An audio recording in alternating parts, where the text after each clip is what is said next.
दोस्तों, यदि आप गेहूं की बुवाई करना चाहते हैं और गेहूं की फसल से अधिकतम पैदावार लेना चाहते हैं तो जो हम बता रहे हैं वो कमियां आप कभी मत करिए, क्योंकि यदि ये भूल आप करते हैं तो आपको जो गेहूं की पैदावार है वो पूरी नहीं मिलती है और आपकी शिकायत रहती है जो कंपनियां या जो वैज्ञानिक या जो वैरायटी के बारे में जो होती हैं कि ये इसकी इतनी पैदावार मिलेगी, ये अधिकतम इतनी पैदावार है, औसतन इतनी पैदावार है, वो पैदावार नहीं मिलती है।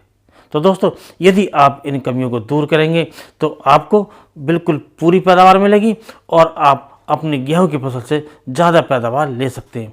तो जिसमें ये पहली जो कमी होती है हमारे किसान भाइयों की, वो जो खाद का प्रयोग करते हैं उसमें जो गोबर का खाद होता है उसका प्रयोग नहीं करते, या कंपोस्ट होता है या केंचुए का खाद होता है, वर्मी कंपोस्ट।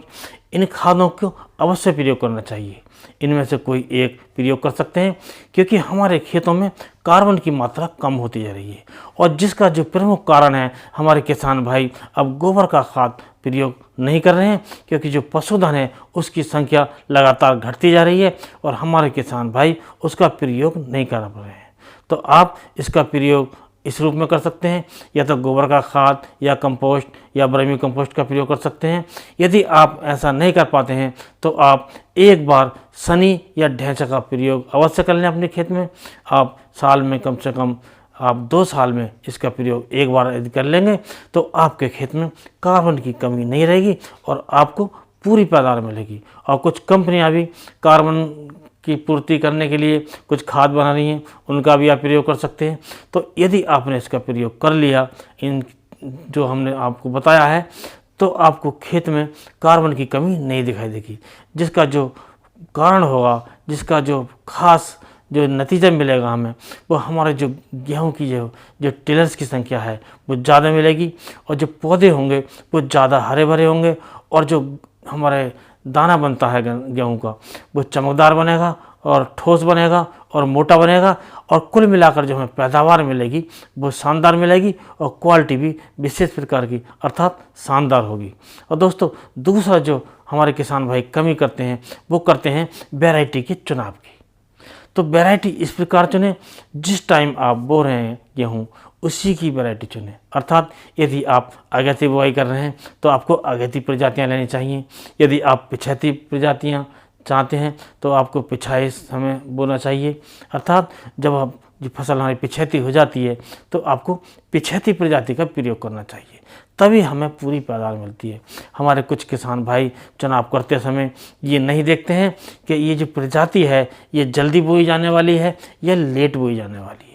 जो प्रजातियां लेट बोई जाने वाली हैं आप लेट बोइए, और जो प्रजातियां अर्ली बोई जाती हैं, अगैती बोई जाती हैं, तो आप अगैती प्रजातियों का चयन करें।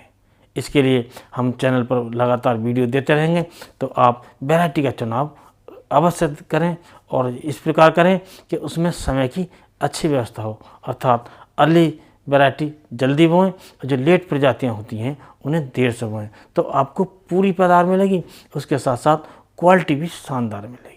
और दोस्तों, इसके बाद है हमारे जो बीज होता है उसका शोधन अवश्य करना चाहिए। तो बीज का शोधन हम करते हैं तो उससे जो जमाव है वो तो अच्छा होता ही है, इससे विशेष प्रकार की जो बीमारी हैं, जो फफूंदी जनित बीमारी हैं, जो फंगस की बीमारियां होती हैं, वो हमारे खेत में नहीं आने पाती हैं, जिससे हमें ज़्यादा उत्पादन मिलेगा। और दोस्तों, इसके बाद जो हमारा होता है जो सिंचाई समय पर करें। जब हमारी जो अर्ली जो वैरायटी होती हैं उनकी जो सिंचाई है हमें 21 दिन पर अवश्य कर देनी चाहिए। यदि हम 21 दिन पर इसकी सिंचाई कर देते हैं तो इससे टिलर्स की संख्या ज़्यादा मिलती है और हमारी जो पैदावार है कुल मिलाकर ज़्यादा मिलती है।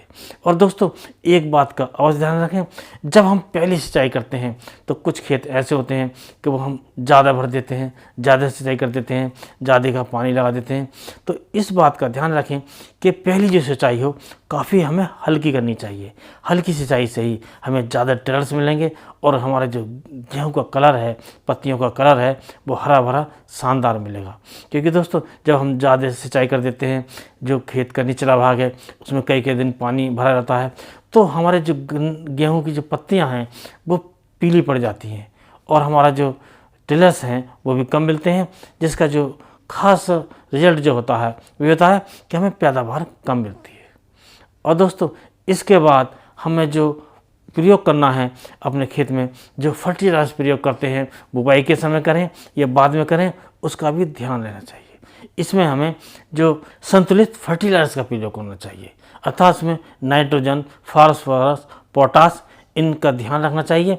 इन तीनों की पूर्ति होनी चाहिए, क्योंकि हमारे कुछ किसान भाई डीएपी का प्रयोग करते हैं तो उसमें पोटास का प्रयोग नहीं करते हैं, जबकि उसमें अवश्य करना चाहिए। जबकि हम एनपीके के 12-32-16 प्रयोग करते हैं तो उसमें पोटास होती है, अर्थात तीनों तत्व होते हैं, नाइट्रोजन भी होती है, फास्फोरस भी होती है और पोटास भी होती है। और इसके पहले जो सिंगल सुपर फास्फेट, यूरिया और पोटास का प्रयोग करते हैं तो इसमें भी तीनों की पूर्ति हो जाती है। तो इस बात का अवश्य ध्यान रखें कि हमें जो प्रयोग करना है फर्टिलाइजर्स, इस प्रकार करना चाहिए कि उसमें नाइट्रोजन, फास्फोरस और पोटास तीनों तत्वों की पूर्ति होनी चाहिए। इसके साथ साथ एक बार हमें माइक्रोन्यूट्रिएंट्स का भी प्रयोग करना चाहिए। माइक्रोन्यूट्रिएंट्स का प्रयोग हम स्प्रे के द्वारा भी कर सकते हैं, या जब हम यूरिया खाद देते हैं तो उसके साथ भी दे सकते हैं। इससे हमें जो पैदावार मिलती है वो शानदार मिलती है, क्योंकि हमारे पौधे पूरे पोषक तत्व पाकर पूरे हरे भरे रहते हैं, ज़्यादा फोटोसिंथेसिस करते हैं और उसमें दानों की जो संख्या है वो ज़्यादा बनती है, मोटी बनती है, चमकदार बनती है। कुल मिलाकर हमें ज़्यादा पैदावार मिलती है। और दोस्तों, इसके बाद जो हमें गलती नहीं करनी चाहिए, जो हमारे किसान भाई अक्सर करते हैं, जो खरपतवार होते हैं उनका निराकरण नहीं करते हैं। जबकि हमें जो खरपतवार है उसका ध्यान रखना चाहिए, वो पहले से रखना चाहिए। जब हम बुवाई करते हैं तो उस समय हम देख सकते हैं कि हमारे इस खेत में खरपतवार उगाते हैं, तब हमें उसमें खरपतवार के लिए प्री इमरजेंस आते हैं, अर्थात बुवाई के समय ही हम प्रयोग करते हैं, उगने से पहले ही प्रयोग कर लेते हैं, तो उसका प्रयोग कर सकते हैं।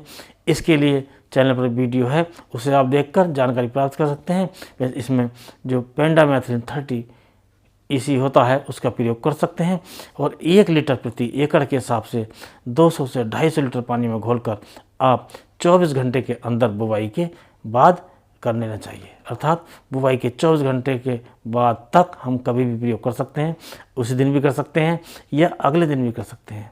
इस बात का ध्यान रखें कि इसका प्रयोग करने से जो हमारे खरपतवार होते हैं वो उगते ही नहीं हैं, तो इससे हमें डबल फ़ायदा होता है। क्योंकि जब हम खरपतवारों को उगने के बाद मारते हैं, नष्ट करते हैं, तो उसमें कुछ ना कुछ ही हमारी हानि करी जाते हैं। तो दोस्तों, इस प्रकार आप गेहूँ में इन बातों का ध्यान रखकर आप अपने गेहूं से ज़्यादा उपज ले सकते हैं, ज़्यादा पैदावार ले सकते हैं। तो इसी के साथ इस वीडियो करते हैं समाप्त। अगले वीडियो में नया टॉपिक लेकर फिर मिलते हैं, तब तक के लिए नमस्कार।